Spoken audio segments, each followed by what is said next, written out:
بابا عايز ايه انا؟ عاوز سماعة. انا عايز اتجوز. وريني السماعة دي كده، يلا. اتفضل يا بابا اهي. وريني كده، يلا. لا حلو، هاتها هاتها. بابا انا مش باخد رأيك. تقول ايه؟ لا يا بابا، لا انا هاخد فلوسك، هاخد فلوسك يا بابا. مم. بتقول ايه يا حبيبي؟ بتقول ايه؟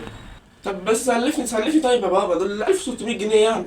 1600 جنيه مش رقم يعني، عادي عادي، سلفهم لي بقى والنبي يا بابا. مش مكسوف من نفسك؟ شاب طويل عريض، تخين رفيع، مش عايز تشتغل ولا معاك فلوس ولا مع اي حاجه وتطلب من ابوك؟ مش مكسوف؟ لا مش مكسوف يا بابا، لا. انا اللي غلطان، انا اللي دلعتك زياده عن اللزوم. لا بقى. خلاص بقى، خلاص. كنت بتاكل احسن اكل، وبتلبس احسن لبس. انا دلعتك بجد. انت من بكره، بكره إيه؟ انت من بعد بكره تنزل تشتغل.